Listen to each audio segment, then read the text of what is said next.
एक बार की बात है, एक छोटे से शहर में गौरव नाम का एक युवक रहता था। वह बहुत ही आलसी था और अपने जरूरी कामों को हमेशा टालता रहता था, जिसके कारण वो अपनी पढ़ाई में अच्छा स्कोर नहीं कर पा रहा था। उसके परिवार वाले उससे हमेशा कहते थे, बेटा, समय का मूल्य समझो। जो समय अभी तुम बर्बाद कर रहे हो वह कभी वापस नहीं आएगा। लेकिन वह हमेशा उनकी बातों को नजरअंदाज कर देता था। वह सोचता, अभी तो बहुत समय है, बाद में कर लूंगा। वह पढ़ाई करने के लिए शहर गया, लेकिन उसकी आदतें नहीं बदली। वह अपना पूरा दिन दोस्तों के साथ मस्ती करता और रील्स स्क्रॉल करता रहता। गौरव के शहर में एक बुजुर्ग आदमी रहता था, जो बहुत ही बुद्धिमान और ईमानदार था। एक दिन गौरव ने तय किया कि वह उस बुजुर्ग आदमी से मिलेगा ताकि वह कुछ सीख सके। गौरव उस बुजुर्ग आदमी के पास गया। वह बुजुर्ग आदमी पेड़ के नीचे बैठकर मेडिटेशन कर रहा था।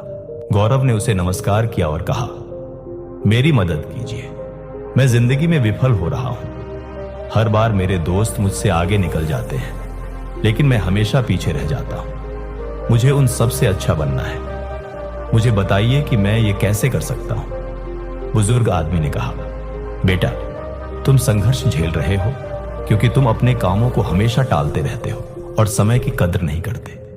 मैं तुम्हें एक कहानी सुनाता हूं जिससे तुम समय के मूल्य को समझ सकोगे। बुजुर्ग आदमी ने कहानी शुरू की। एक बार की बात है, एक राजा था जो बहुत दयालु था। वह अपनी जनता से बहुत प्यार करता था और उनकी मदद किया करता था। एक दिन उसे एक व्यक्ति मिला जो बहुत ही आलसी और गरीब था। उसके पास न तो पैसे थे, न ही नौकरी और न ही इज्जत। वह हमेशा अपनी परेशानियों का दोष दूसरों को देता था। राजा ने उससे उसकी जिंदगी और उसकी परेशानियों के बारे में पूछा। उस व्यक्ति ने कहा, पता नहीं लोग मेरे बारे में ऐसा क्यों कहते हैं कि मैं कुछ नहीं कर सकता। जब भी मैं किसी नौकरी की तलाश में जाता हूं, सब मुझे मना कर देते हैं। राजा को उस व्यक्ति के लिए बुरा लगा। राजा ने कहा, एक सौदा करते हैं। सूर्य अस्त होने से पहले तुम मेरे राज दरबार में आना और जितना सोना चांदी तुम ले जा सको उतना ले जाना। वह सब तुम्हारा होगा। आदमी बहुत खुश हो गया और राजा को धन्यवाद कहा। वह अपने घर की ओर दौड़ा और उसने अपनी पत्नी को सब कुछ बताया।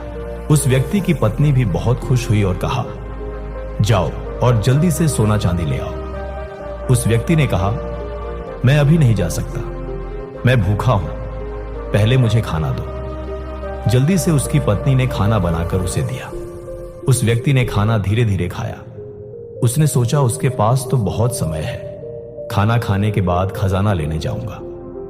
खाना खाने के बाद उसे नींद आने लगी। उसने सोचा, मैं अभी थोड़ी देर सो लेता हूं, कुछ देर बाद चला जाऊंगा। उसने सोचा कि वह थोड़ी देर ही सोएगा, लेकिन वह 2 घंटे के लिए सो गया। जब वह सोकर उठा, उसने देखा कि देर हो गई है। उसने जल्दी से कुछ बैग उठाए और राज दरबार की ओर भागा।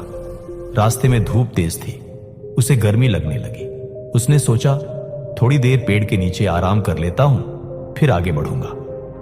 उस समय पेड़ के नीचे हवा चल रही थी, जिससे उसे फिर नींद आ गई। इस बार वह 4 घंटे के लिए सो गया। जब वह सोकर उठा, उसने देखा कि शाम होने वाली है और सूरज डूबने वाला है। वह जल्दी से बैग उठाकर राज दरबार की ओर भागा, लेकिन जब वह राज दरबार पहुंचा तो सूरज डूब चुका था और दरवाजे बंद हो चुके थे। वह व्यक्ति बहुत दुखी हो गया। उसने अमीर बनने का एक अच्छा मौका गंवा दिया क्योंकि उसने समय के मूल्य को नहीं समझा। उस बुजुर्ग आदमी ने कहानी को खत्म किया और गौरव की तरफ देखा। गौरव के पास कोई शब्द नहीं थे। उसे अपनी गलती का एहसास हुआ। गौरव ने उस बुजुर्ग व्यक्ति को धन्यवाद दिया और घर वापस लौट गया। उसे समझ आया कि समय बहुत कीमती है, उसे बर्बाद नहीं करना चाहिए। उसी दिन से गौरव ने अपने लक्ष्यों पर काम करना शुरू किया। उसने अपनी काम टालने वाली आदत को छोड़ दिया और वह बहुत प्रोडक्टिव बन गया। कुछ ही दिनों बाद वह अपने सभी दोस्तों से आगे निकल गया और कॉलेज का सबसे होनहार बच्चा बना। इस कहानी से हमें यह सीख